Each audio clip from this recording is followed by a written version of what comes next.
예. 빈손 들고 나갈 때 오히려 강력하다. 빈손 들고 나갈 때 오히려 강력하다라는 제목으로 하나님 말씀 증거하도록 하겠습니다. 표제가 주는 것이 배경 설명이죠. 여호와께서 다윗을 그 모든 원수들의 손에서와 사울의 손에서 건져주신 날에, 똑같은 내용이 사무엘하 22장에 나온다 그랬죠. 거기는 다윗의 승전가 이렇게 나옵니다. 그래서 말년에 자기 일생을 돌이켜보면서 하나님께서 은혜 가운데 나를 이렇게 이끌어 주셨다라고 하는 승전가입니다. 우리에게도 이런 승전가가 있기를 원합니다. 그 내용은 이런 거예요. 어려움 때문에 괴로웠다. 그런데 하나님의 도우심으로 구원받았다. 뭐 그런 얘기죠. 이게 원래 개인 얘기 아닙니까? 다윗의 개인 이야기예요. 나의 이야기예요. 그런데 이스라엘의 강점이 그거라고요. 이게 내 개인 이야기인데 이거 공동체 이야기로 변화시킨다는 것입니다. 이게 개인 이야기가 개인 이야기만 머물러 있는 것을 감정주의라 그러죠. 그 뭐 병적 감정주의죠. 뭐 그래서 어쨌다는 거예요. 아무 소용이 없죠. 근데 우리가 겪는 고난이라는 게 보편적 경향이 있지 않습니까? 어려움 때문에 괴로워하는 거. 그 누구나 다 보편적으로 느끼는 거 아니에요. 그때에 하나님의 도우심으로 구원을 받았다. 이것이 이제 공동체 경험이 되고, 그러니까 공동체 경험으로 승화시키는 거예요. 그리고 공동체의 경험으로 확장시키는 겁니다. 그래서 교회가 능력 있는 교회의 특징이 뭐냐면 개인의 경험들 있죠. 개인의 체험들, 개인 이야기가 이 공동체의 이야기로 승화가 돼요. 그리고 공동체의 이야기로 이렇게 확장이 된다고요. 그래서 한 사람의 승리가 전체의 승리가 돼버리고 그런 똑같은 것들이 막 카피가 돼가지고 여기저기서 불길이 타오르게 된다라는 것입니다. 그게 중요한 거예요. 여러분, 우리가 지금 공부할 때, 저도 뭐 설교할 때 많이 그러지만 이게 헬라적인 영향을 많이 받았거든요. 저도 학교 교육을 그리스 로마 사상의 배경하에 서구식 교육을 받았잖아요. 그러니까 헬라식의 개념은 뭐냐면은 개념으로 진리에 도달하는 거예요. 그래서 모든 게 다 개념이에요. 개념으로.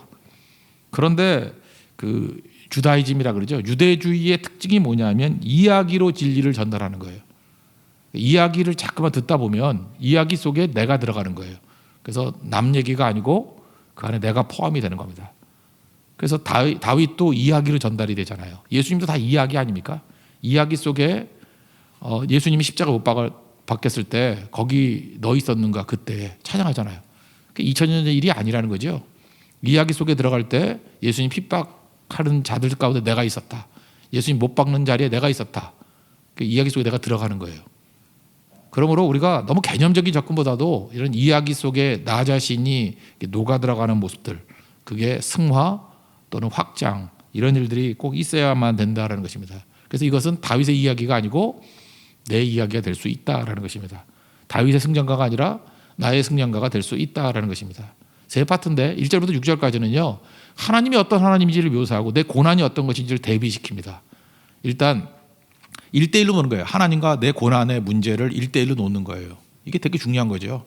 하나님 앞에 내 문제 내놓는 거예요. 7절부터 19절까지 내용은 뭐냐면 하나님이 개입하신다. 이걸 섭리라 그러고, 우리가 많이 쓰는 용어로 뭐야? God works. 하나님이 일하신다. 하나님이 일하시니까 반드시 승리를 주시겠죠. 구원을 주시겠죠. 거기가 19절이에요. 사실 19절까지 하면 끝나는 얘기예요. 그러니까 하나님과 내 문제를 놓고, 그다음에 하나님의 우리가 부르짖었더니 하나님이 개입하시고 구원을 주셨다. 뭐 일반적인 패턴이죠. 그러면 사실은 19절에서 끝나버렸을 거라고요. 근데 20절부터 50절까지 또 나오는 얘기가 뭐냐면 하나님이 순종하는 자에게 상 주신다라는 얘기가 나오고, 그다음에 뭐가 나오느냐? 우리를 전사로 부르셨다는 거예요. 앉아가지고 혼자 뛰는 게 아니고 나의 전사, 워리어로 불러서 같이 뛰는, 승리하는 전쟁의 용사가 되기를 원한다. 그게 뭐예요? 사명이죠.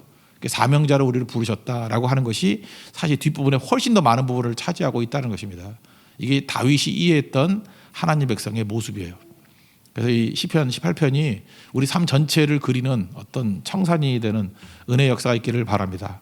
먼저 첫 번째 파트를 보면 하나님과 내 고난을 대비시킵니다. 1절부터 6절까지인데 특별히 1절을 되게 좋아하죠. 1절이 주제죠.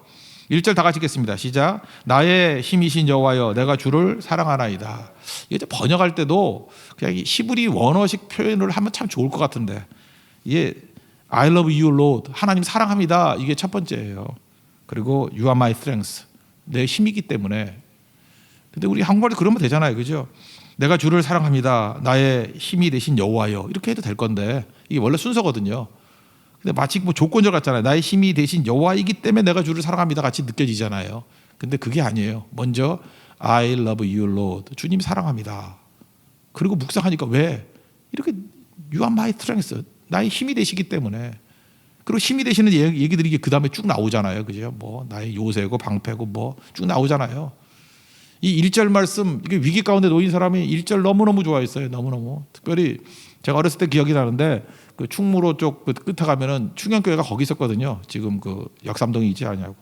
거기 가면 충영교회 큰 붓글씨로 그 입구에 써놓은 게 뭐였냐면 그 강대상 뒤에 이렇게 양쪽으로 뭐 약인가 보아스 그래서 기둥수개 잊지도 않으면서 세워놓고 막 그러잖아요. 그때 써 있는 구절이 시편 18편 1절이었어요. 나의 힘이 되신 여호와여, 내가 주를 사랑합니다. 그때는 충영교회가 되게 큰 교회였거든요. 거기는 많이 구경도 많이 가고 그때마다 눈에 너무 잘 들어오는 거예요. 나의 힘이 되신 여호와여, 내가 주를 사랑하나이다. 근데 그게 와닿는 거예요. 왜 그러냐면 김창희 목사님이 20대 초반부터인가 뭐 중학교 때부터가 폐병 걸렸어요. 폐병. 그러니까 중학교 때 폐병 걸려서 제가 알기로는 중학교 졸업을 못했어요. 뭐 검정고시를 했는지는 하여튼 최종 학력을 잘 모르겠어요. 하여튼 중학교 때부터 폐병 걸려서 콜록콜록 하고 그래서 이분이 맨날 죽는다 그러고 하여튼 위대한 목사님들은 다 이렇게 폐병에 걸려요. 그죠? 공기 좋은 곳 맨날 찾아다니고 보기 않으면 공기 좋은 거 가지고 좀 며칠 지나면 좀 나아지고 그리고 설교할 때도 맨날 콜록콜록하고 근데 그때 당시 제 기억에 뭐 교인이 한 2,000명 3,000명 됐던 것 같아요. 뭐 가득가득 차 있고 그죠? 사람들이 그렇게 폐병 환자인데도 앞에 앉으려고 그러고 아마 지금 같은 전염 다 됐을 거예요. 그죠? 그런데 잘 보세요. 이분이 건강도 없죠. 학력도 없죠. 중학교 때 그랬으니까 내가 할 때 고졸이야. 잘해봐야 고졸이에요. 오직 주님밖에 없잖아요. 백이 어디 있어요? 의지할 게 어디 있어요? 그러니까 이분은 그냥 기도할 때마다 이것만 붙드는 거예요. 그죠? 나의 힘이 되신 여호와여, 내가 주님 사랑합니다. 그러니까 주님 사랑한다는 거 하나, I love you, Lord 하나, 또 하나, You are my strength. strength, 내 힘이라고. 그랬더니 하나님께서 진짜 다른 거 의지할 것이 없는 사람이니까 주님 힘이 되어 주셨죠. You are my strength. 이게 그래서 그때 뭐 피나 났던 사람들 뭐 전부 다 그런 사람들 거기서 이 구절 하나 붙들고 일어났어요. 생각보다 시편 18편 1절로 일어섰던 크리스찬들 엄청 많아요. 죽으려고 작정했던 사람은 이걸로 일어나고요. 다 바닥 기던 인생들 18장 1절. 그래서 이거 갖고 찬양이야. 옛날에 엄청 나왔어요. 엄청. 나의 힘이 되신 여호와여, 내가 주를 사랑합니다. 저는 우리에게도 이것이 꼭 있기를 원합니다.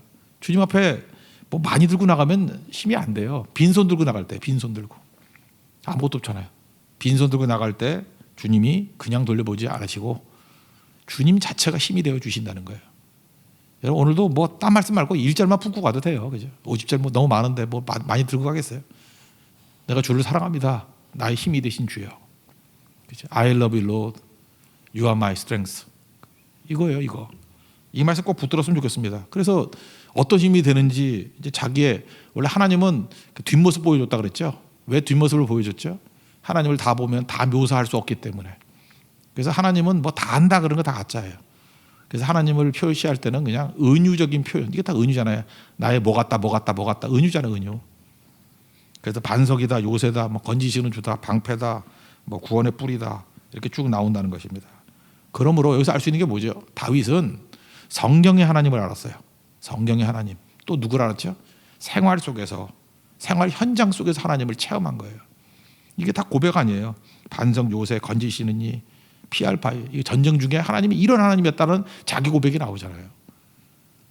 그래서 나의 힘이 되신 여호와를 성경뿐만 아니라 내 삶 속에서 내 언어로 고백할 수 있는, 그죠? 그래서 그런 sacred word라고 그러거든요. 자기가 고백한 하나님에 대한 고백, 그런 거룩한 단어로 고백할 수 있는 우리 믿음의 종 되기를 바랍니다. 그 승리하는 거죠. 1절부터 6절까지 그냥 쭉 한번 읽어봅시다. 시작. 나의 힘이신 여호와여, 내가 주를 사랑하나이다. 여호와는 나의 반석이시요 나의 요새시요 나를 건지시는 이시요 나의 하나님이시요 내가 그 안에 피할 나의 바위시요 나의 방패시요 나의 구원의 뿌리시요 나의 산성이시로다. 내가 찬송받으실 여호와께 아뢰리니 내 원수들에게서 구원을 얻으리로다. 사망의 줄이 나를 얽고 불의의 창수가 나를 두렵게 하였으며 스월의 줄이 나를 두르고 사망의 올무가 내게 이르렀도다. 내가 환난 중에서 여호와께 아뢰며 나의 하나님께 부르짖었더니 그가 그의 성전에서 내 소리를 들으시며 그의 앞에서 나의 부르짖음이 그의 귀에 들렸도다. 하나님 3절까지 묘사하고 난 다음에 그 다음에 고백이 뭐죠? 내 문제예요. 그죠? 네 가지를 위해서 하잖아요. 사망의 줄. 난 지금 죽음의 경각에 놓였습니다. 불의의 창수. 이건 뭐 홍수라 그러는데 쓰나미에 가까운 거예요. 우리 일본 동북지방 그 쓰나미 봤죠? 뭐 엄청나게 뭐 몰려오니까 감당을 못 하잖아요. 스월의 줄, 이거 지옥이거든. 지옥의 줄. 그 다음에 사망의 올무, 여러 가지 함정들. 그러니까 가장 어려운 내 인생의 문제들이라는 거예요. 거기서 할 수 있는 일이 뭐가 있어요? 부르짖는 것밖에 없었죠. 하나님께 부르짖었더니 주님께서 들으셨더라. 그 핵심이 뭐 1절부터 6절까지 핵심이 나의 고난과 하나님이 만나야 된다는 거예요. 내 고난과 1대1로 만나야 돼. 하나님, 내 고난. 하나님, 내 어려움. 이거 하는 거예요. 오늘도 나와서 여러분들 뭐 답을 찾기 이전에 하나님과 내 문제를 1대1로 이렇게 올려놓을 수 있는 우리 하나님의 종 되길 바랍니다. 그러면 승리가 됩니다. 승전가의 주인공이 될 수 있다는 거예요. 7절부터 내용은 뭐냐면 두 번째로 내 하나님과 문제를 1대1로 놨더니 이제 하나님이 일하시는 거죠. 하나님이 개입하시고 구원을 주시더라. 7절부터 19절까지가 그 얘기입니다. 근데 이 내용을 보면 하나님이 개입하시는 내용들, 하나님이 일하시는 내용들을 그냥 이렇게 천재지변같이 막 어마어마하게 묘사를 해요. 그래서 한마디로 얘기하면 거침없이 하나님이 개입하신 거예요. 한마디로 소극적이 아니에요. 하나님이 눈치 보고 뭐 할까 말까 이게 아니고 그냥 적극적인 개입을 하신다는 거예요. God works. 하나님이 적극적으로 개입하신다는 거예요. 압도적인 개입을 하신다는 거예요. 강력한 힘을 가지고 개입하신다는 겁니다. 그래서 뭐 어떤 단어 썼죠? 뭐 땅이 진동하고 터가 요동하고 뭐 코에서 연기가 나고 뭐 우박과 숯불이 터졌나요? 뭐 이러고 이거 읽는 것으로 대체합시다. 하나님이 엄청 세게 일하셨다. 느낌만 보세요. 7절부터 15절까지 읽겠습니다. 시작. 이에 땅이 진동하고 산들의 터도 요동하였으니 그의 진노로 말미암았음이로다. 그의 코에서 연기가 오르고 입에서 불이 나와 사르며 그 불이 숯이 피었도다. 그가 또 하늘을 들이우시고 강림하시니 그의 발 아래는 어두캄캄하도다. 구름을 타고 다니시며 바람 날개를 타고 높이 솟아오르셨도다. 그가 흑암을 그의 숨는 곳으로 삼으사 장막같이 자기를 두르게 하시며 곧 물의 흑암과 공중의 빽빽한 구름으로 그리하시도다. 그 앞에 광채로 말미암아 빽빽한 구름이 지나며 우박과 숯불이 내리도다. 여호와께서 하늘에서 우레소리를 내시고 지존하신 이가 음성을 내시며 우박과 숯불을 내리시는도다. 그의 화살을 알려 그들을 흩으시며 많은 번개로 그들을 깨뜨리셨도다. 이럴 때 여호와의 꾸지람과 콧김으로 말미암아 물밑이 드러나고 세상에 터가 나타났도다. 하나님이 이렇게 개입해 주신다는 것입니다. 여러분 이 말씀과 같이 여러분의 삶의 문제를 놓고 부르짖을 때 하나님이 이렇게 섭리 가운데 일하심을 믿습니까? 강하게 역사하신다는 거예요. 강하게. 누가 까불어. 하나님이 이렇게 적극적으로 엄청나게 거침없이 우리 인생에 개입하시고 가독스 일하신다라는 것. 이게 다윗의 고백이에요. 하나님이 개입하셨다 한 절로 안 되는 거예요. 막 그러니까 이게 흥분해가지고 이게 다윗의 마음이에요. 7절부터 15절까지 하나님이 이렇게 어마어마한 모습으로 내 인생 가운데 개입해 주셨다. 그래서 구원이 임하게 되었다는 거죠. 구원이 임해서 어떤 일이 벌어집니까? 특별히 그 넓은 곳으로 갔다. 이거는 약간은 뭐라 그러죠? 장소라는 개념보다는 19절에 이건 상태의 얘기죠. 좁은 곳은 특징이 뭡니까? 좁고 숨 막히는 곳. 넓은 곳은 숨 쉴 수 있고 어떤 승리 또는 축복 이런 거를 얘기한다는 것입니다. 19절 보니까 나를 넓은 곳으로 인도하시고 하나님께서 구원하신 모습을 이제 16절부터 19절까지 쭉 묘사를 하고 있어요. 저는 넓은 곳 할 때 어제 제가 그 방송을 보니까 그게 보이대요. 지금 미국에서 막 시위가 벌어졌죠. 경찰관이 어떤 흑인 하나 그 조지 플로이드라는 흑인인데 이게 목을 무릎으로 눌러버렸죠. 정확하게 8분 46초. 8분 46초 이렇게 누르니 숨을 쉬겠어요. 그래서 그 사람이 계속 외치는 게 뭐냐 하면은 이게 수갑 채워졌어요. 수갑 채워졌고 얼굴을 땅에 쳐박고 무릎으로 누르면서 그 사람 잘못한 거 없어요. 그죠? 조지 플로이드 존댓말 썼고 살려달라고 간청했고 물 달라고 그러고 코피 터졌고 그 다음에 방광 통제 못해서 막 거기서 소변도 보고 그랬어요. 그래서 계속 얘기해. I can't breathe. 숨 못 쉰다고. 숨 못 쉬어요. 그러나 they did nothing. 아무도 쳐다보고 간섭하는 사람 없었대요. 12번 숨 못 쉰다고 얘기했어요. 거기 영상에 보면 12번. I can't breathe. 숨 못 쉬어요. 제일 슬펐던 게 마지막 외치는 게 엄마였어요. mother. 자기에게 생명을 준 여자를 부르는 거죠. 생명 마지막에. 왜 우리가 죽을 때 엄마를 부를까요? 엄마가 나에게 생명 줬잖아요. 거기서 생명이 나왔잖아요. 생명 끊어질 때 엄마, mother 그러고 죽었어요. 이게 우리의 문제잖아요. 우리가 다 이런 상황에 이런 부조리 속에 살고 있잖아요. 다윗이 그랬잖아요. 다윗이 뭐 지금이야 이게 뭐 인권이 있다 그러는 나라에서도 이 정도니 사실 율법 정신의 핵심이 뭐라 했어요? 가난한 자가 얻게 하라. 또 하나 억울한 자가 얻게 하라. 인생 살다 보면 여러분 억울한 일 되게 많죠. 억울한 일 하나도 없는 거 있나요? 세상이 공정한가요? 억울하거든요. 다윗만큼 억울한 인생이 어디 있어요? 네, 하나님이 개입하시니까 억울함 풀어주시는 거예요. 이게 넓은 곳에 있게 하신다는 거. 우리가 넓은 곳에 있게 하도록 우리도 헌신하고 뛸 줄 아는 우리 하나님 종 돼야 될 것입니다. 언제요? 하나님이 일하시면 넓은 곳으로 인도하신도다. 여러분 넓은 곳에 인도함을 받고 또 우리도 다른 연약한 사람들을 넓은 곳으로 인도할 수 있는 하나님의 거룩한 축복의 종들 되기를 축원합니다. 우리 16절부터 19절까지가 이제 구원의 내용입니다. 한번 읽어보겠습니다. 시작. 그가 높은 곳에서 손을 펴사 나를 붙잡아 주시며 많은 물에서 나를 건지내셨도다. 나를 강한 원수와 미워하는 자에게서 건지셨으며 그들은 나보다 힘이 세기 때문이로다. 그들이 나의 재앙의 날에 내게 이르렀으나 여호와께서 나의 의지가 되셨도다. 나를 넓은 곳으로 인도하시고 나를 기뻐하심으로 나를 구원하셨도다. 하나님이 개입하시면 구원해 주신다. 대부분의 시편이 여기서 끝나버려요. 근데 세 번째가 남아있는 거죠. 하나님 앞에 순종하는 자에게 상 주신다. 사실 이거 뭐 큰 건 아닌데 히브리서 11장 6절도 보면은 믿음이 없이는 기쁘시게 못한다. 첫째 하나님 계신 거 믿어야 되고 두 번째 뭐예요? 자기를 찾는 자들에게 상 주시는 이심을 믿어야 된다고. 순종하는 자에게 상을 주십니다. 그래서 상 주신다는 얘기가 나와. 20절 한번 읽겠습니다. 시작.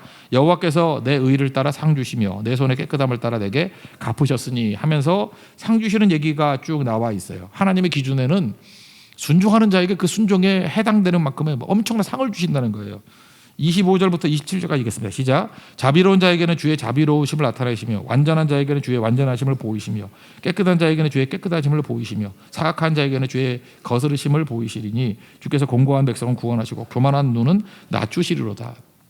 주라 그리하면 너에게 줄 것이요 뭐 흐르고 누르고 뭐 넘치도록 너에게 안겨주리라. 누가복음 6장 38절 말씀 나오죠. 그 개념이에요. 순종하는 자에게 하나님께 작은 순종하면 그 헤아림으로 뻥튀기 해가지고 한 100배 1000배 주신다는 거예요. 저는 이 구절 얘기할 때 이제 돌아가신 오카노 목사님은요, 오카노 목사님 맨날 하던 얘기가 있어. 나는 그거 100% 지지는 않아요. 구원은 믿음으로, 축복은 순종으로. 나는 철저한 칼빈주의라 그런지 나는 그게 별로 이렇게 와닿지는 않는데 뭐 다 맞는 거 아니잖아요. 그래 좋아요. 구원은 믿음으로 맞죠? 근데 이게 목회를 해보니까 오 목사님 얘기가 축복은 순종으로, 순종하는 사람에게 축복이 임하더라는 거예요. 뭐 순종해가지고 우리 세상에 말하는 축복 못 받은 사람도 있는데, 그러니까 뭐 나쁜 뜻으로 아니고 좋은 뜻으로 이해하면 될 것 같아요. 그렇지만 저는 100% 동의는 못하지만 이렇게 얘기할 수도 있지만 한 걸음 더 나아가서 축복은 순종. 우린 뭐라 그랬어요? 받은 바 축복을 사명으로. 그러니까 축복은 순종이라는 말보다는 축복은 사명으로가 더 맞겠죠. 뭐 조건이겠어요 이게. 하나님께서 우리가 값없이 우리에게 많은 축복 주셨잖아요. 은혜 주셨잖아요. 그럼 그걸 어떻게 해야 돼요? 사명으로. 그게 제가 볼 때 이 본문의 내용을 볼 때 더 정확한 얘기예요. 왜요? 사명으로 연결시키는 거잖아요. 그래서 우리를 전사가 되게 만드셨다라는 것입니다. 특별히 그 축복을 사명으로 되는 거 너무 많으니까 뭐 잠깐만 두 절만 읽죠. 28절 29절 시작. 주께서 나의 등불을 켜시며 여호와 내 하나님이 내 흑암을 밝히시리이다. 내가 주를 의뢰하고 적군을 향해 달리며 내 하나님을 의지하고 담을 뛰어넘나이다. 이게 무슨 얘기예요? 하나님 앞에서 이제 현장에 나가서 이렇게 헌신하고 뛰겠습니다. 그죠? 주님께서 내게 등불로 비춰주시면 흑암에 되는 게 뭐예요? 나의 매어있는 에고에 매어있는 나를 갈 길이 밝히 보이시니 뭘 해야 될지 보여주시는 거 아니에요. 그래서 어떻게 해요? 주를 의지하고 적군을 향해 달리며 하나님을 위하여 담을 뛰어넘는 뭐 일송정 푸른 소름 뭐 이런 거 생각나네. 선구자. 그죠? 만주벌판을 달리는 독립군 같은 모습들 이러고 산다는 거예요. 이러고 적군을 향해 달린다고요. 용감한 거죠. 그러니까 하나님께서 우리 구원해 주시고 축복해 주시고 난 다음에 할 일이 뭐예요? 전사로 살아가라는 것입니다. 34절 핵심이에요. 34절 시작. 내 손을 가르쳐 싸우게 하시니 내 팔이 노화를 당기도다. 내 손을 가르쳐 뭘 했다고요? 싸우게 하시니. 주님께서 우리에게 축복하시고 이렇게 상 주시고 은혜 주시고 난 다음에 원하는 마지막 모습은 뭐냐 하면 사명 이루는 전사대라는 거예요. 그 사도 바울도 마지막 그래. 내가 선한 싸움을 싸우고 다 싸우고 그러잖아요. 믿음을 지켰으니. 그 전사의 얘기죠. 그죠? 믿음의 군사대라 그러잖아요. 여러분 출애굽기 한번 쭉 보세요. 출애굽기를 보면은 홍해를 기점으로 그 이전에 우리가 생짜배기일 때는 하나님이 혼자 다 일하셔요. 홀로 일하시죠. 강계 이파수 도구 한 캄장. 뭐 인간이 나선 게 뭐가 있어? 강 피로 하는 거. 강 개구리 재앙, 이 재앙, 강계 이파수 도구 한 캄장 10가지 재앙. 거기서 인간이 나선 게 뭐가 있어요? 죽치고 앉아서 구경만 했지. 홍해 갈라질 때도 마찬가지 아니에요? 넌 잠잠히 서가지고 하나님 일하시는 거 보라 그랬잖아요. 뭐 한 일이 뭐가 있었어요? 구원 받았습니다. 광야에 들어가서 이제 어떻게 해요?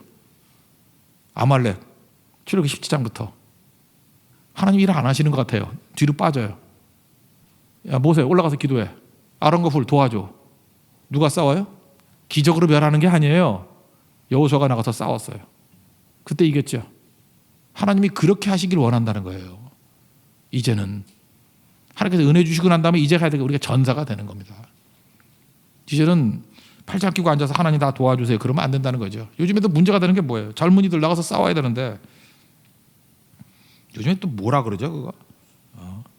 하나님께 능력과 은혜를 주셨는데 안 싸우고 그 뭐라 그래? 헬리콥터맘?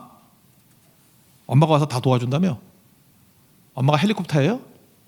요즘 군대에서도 문제가 있으면 뭐 엄마 전화 걸면 엄마가 찾아간다며? 망할 놈들. 당나라 군대야? 그리고 또 뭐라 그러더라? 캥거루족? 캥거루같이 뱃속에서 들어가서 안 나온다며? 하나님은 캥거루족들 캥거루 다 죽여버리고요. 헬리콥터 추락시켜버려요. 주님은. 그렇게 안 한다고. 여러분들 자녀를 낳는다 그러면 어떻게 키우기를 원하십니까? 진짜 사랑해 준다 그러면 어려워도 스스로 할 수 있게 만들어주는 거죠. 그래서 하나님께서 39절 한번 읽겠습니다. 시작. 주께서 나를 전쟁하게 하려고 능력으로 내게 띠띠우사 일어나 나를 치는 자들이 내게 굴복하게 하셨나이다. 주께서 내게 뭘 줘요? 능력 주시고 내게 뭘 줘요? 원수를 굴복하게 만드는 승리를 주신다라는 것입니다. 이게 마지막 세 번째 파트에서의 핵심적인 얘기예요. 그러니까 믿음에는 이중성이 있죠. 내가 하나님을 믿는 거죠. 좋으신 하나님 아니에요. 주님은 나의 반석이시고 요새이시고 건지시는 자고 그래서 내가 주를 믿습니다. 나의 힘이 되신 여호와여 내가 주를 믿습니다. 주를 사랑합니다. 이게 1차적인 거고 그 다음에 주님이 개입하시고 우리에게 구원해 주시고 난 다음에 힘과 능력을 주셨어요. 그 다음에 주님이 우리를 거꾸로 믿어주시는 거예요. 하나님이 다 일하시는 게 아니라 우리를 믿고 우리에게 맡기시는 거예요. 땅끝까지 이르러 내 증인이 되라 맡기시는 거예요. 우리 뭐로 살아야 돼요? 전사로 살아야 돼요. 전사, 주의 전사. 십자가의 군병으로 살아야 된다고요. 그게 주님께서 원하시는 모습이라는 것입니다. 그러면서 다윗이 마지막 고백하는 게 뭐냐? 주님은 살아계시니. 자, 이게 굉장히 감동적인 얘기를 하죠. 46절 한번 읽겠습니다. 시작.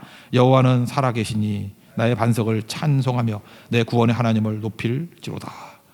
The Lord lives. 하나님은 살아계시다. 그렇죠? 하나님은 지금도 살아계시다. 어제나 오늘이나 영원토록 동일하시다. 그 살아계신 하나님의 능력으로 우리도 날마다 우리 전사와 같이 승리를 이룰 수 있는 하나님의 종되기를 축원합니다. 자리에서 일어나겠습니다. 나의 힘이 되신 여호와여. 여러 가지 찬양 중에 우리가 최근 부르는 찬양이 이거네요. 시편 18편 1절 2절 찬양입니다.